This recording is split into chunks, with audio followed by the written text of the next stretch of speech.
NEET 2026 ഡോക്ടറാണുള്ള നിങ്ങളുടെ passion. അതിനുവേണ്ടിയുള്ള ദിവസം മെയ് 3. യെസ്, ഇതുവരെയുള്ള നിങ്ങളുടെ പ്രിപ്പറേഷൻസ് എല്ലാം പാഷനായിരുന്നു. എല്ലാ പ്രിപ്പറേഷൻസും പാഷനായിരുന്നു. ഇനിയുള്ള 2 ദിവസവും പാഷനേറ്റ് ഡേയ്സുകളാണ്. അതെങ്ങനെയാണ് സ്പെൻഡ് ചെയ്യേണ്ടത്? അതെങ്ങനെയാണ് നമ്മൾക്ക് ഈ 2 ദിവസങ്ങൾ എങ്ങനെ വിനിയോഗിക്കാം? പ്രത്യേകിച്ച് നമ്മൾ ശ്രദ്ധിക്കേണ്ടത് നീറ്റിനൊരുങ്ങിയപ്പോൾ നമ്മുടെ ബയോളജി, അതേപോലെ തന്നെ കെമിസ്ട്രിയുടെ ഇൻഓർഗാനിക് ഏരിയയിൽ നമ്മുടെ NCERT വളരെ നന്നായിട്ട് തന്നെ പഠിച്ചൊരുങ്ങി. വീണ്ടും അത് ആവർത്തിച്ച് വായിക്കുവാൻ വേണ്ടി ഈ ദിനങ്ങൾ പ്രത്യേകം നിങ്ങൾ ഉപയോഗിക്കുക.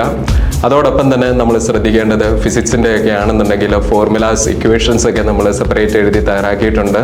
അതൊക്കെയാണ് റിവൈസ് ചെയ്യേണ്ടത്. പുതിയതായിട്ട് ഒരു ടോപ്പിക് എടുത്ത് ഇനി പഠിക്കുന്നതിനെ പറ്റി നമ്മൾ ചിന്തിക്കുക പോലും ചെയ്തേക്കരുത്. അത് ശ്രദ്ധിക്കുമല്ലോ. പിന്നെ നമ്മളുടെ മോക്ക് ടെസ്റ്റുകൾ, നീറ്റ് മോഡലിൽ ഒത്തിരി പരീക്ഷകൾ നമ്മൾ എഴുതിയിട്ടുണ്ട്. എന്നിരുന്നാലും ഈ വരുന്ന 2 ദിവസങ്ങളിൽ സാധിക്കുന്നത് പോലെ നീറ്റ് പാറ്റേണിൽ പരീക്ഷകൾ അത് ഉച്ചകഴിഞ്ഞ് 2 മണി മുതൽ 5 മണി വരെയുള്ള സമയത്ത് നമ്മുടെ ബയോളജിക്കൽ ക്ലോക്ക് ഒന്ന് സെറ്റ് ആവാൻ വേണ്ടി അതും അപ്രകാരമൊക്കെ ഒന്ന് പ്രാക്ടീസ് ചെയ്യുന്നത് ഉചിതമായിരിക്കും.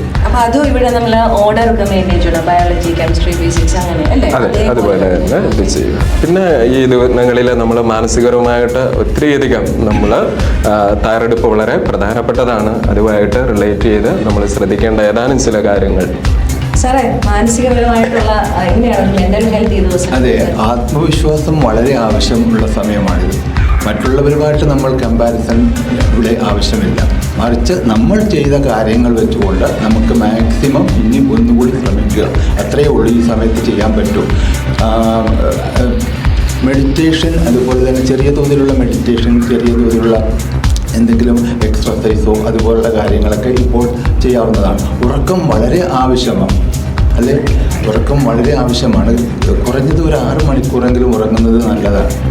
ഓർമ്മ നിലനിർത്താനും അതുപോലെ കോൺസെൻട്രേഷനും ഒക്കെ വളരെ ഉപകരിക്കുന്നത്. അതെ, പ്രാർത്ഥന. അതുപോലെ തന്നെ ആഹാരം ചെറിയ ലഘുവായ ആഹാരങ്ങൾ കൂടുതൽ കഴിക്കുകയും അതുപോലെ തന്നെ ജലം കൂടുതൽ കുടിക്കുകയും ഒക്കെ ചെയ്യുക.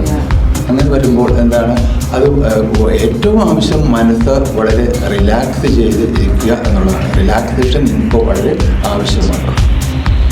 ഓക്കെ, അപ്പോൾ ഏറ്റവും റിലാക്സ്ഡ് ആയിട്ട് ഏറ്റവും സ്മാർട്ടായിട്ട് ഈ 2 ദിവസങ്ങൾ യൂസ് ചെയ്യുന്നതോടൊപ്പം ദർശന അക്കാദമിക്ക് ഈ 2 ദിവസത്തേന് 6-2-1 റൂൾ ഉണ്ട്. Sir, what is 6?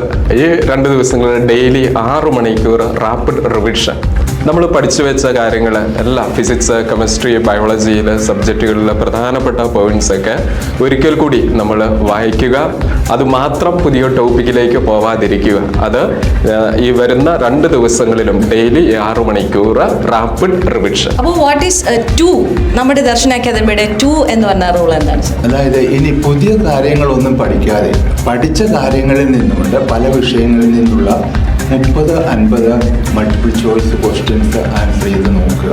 ഇത് ഒരു വിഷയത്തിൽ നിന്ന് മറ്റൊരു വിഷയത്തിലേക്ക് നമ്മൾക്ക് ഇത് കണക്ട് ചെയ്ത് ചിന്തിക്കുന്നതിന് നമുക്ക് സാധിക്കും. അതായത് പല സബ്ജക്റ്റും കണക്റ്റഡാണ്. അപ്പോൾ ഇത് ഇത് ഇങ്ങനെയുള്ള മെമ്മറി കൂട്ടാനായിട്ട് നമുക്ക് സാധിക്കും. ഓക്കെ, അപ്പോൾ വാട്ട് ഈസ് 1 എന്ന് പറഞ്ഞാൽ ഒന്നുമില്ല. നമ്മൾ ഉറങ്ങുന്നതിന് മുമ്പ് ഈ പഠിച്ചതൊക്കെ, അതായത് നമുക്ക് ഈ ഈസി മെത്തേഡ്സ് ഒക്കെ ഉണ്ടല്ലോ, ബയോളജിയുടെ ആണെങ്കിലും ഫിസിക്സ് ആണെങ്കിലും കെമിസ്ട്രി ആണെങ്കിലും, അതൊക്കെ ജസ്റ്റ് ഒന്ന് ഓർക്കുക. 1 അവർ ഓർക്കുക. അങ്ങനെ ഓർക്കുമ്പോൾ നമ്മുടെ മനസ്സ് ഒത്തിരി റിലാക്സ്ഡ് ആവുകയും ബ്രെയിൻ ഒരു കൂൾനെസ് വരികയും ന്യൂറോൺസിൻ്റെ കണക്ഷൻസ് ഒക്കെ കൂടി കൂടുതൽ കോൺഫിഡൻസ് വരികയും ചെയ്യും. അങ്ങനെ ദർശന അക്കാദമിയുടെ ഈ 2 ദിവസത്തെ 6-2-1 അത് നിങ്ങൾ തീർച്ചയായിട്ടും ഫോളോ ചെയ്യുക.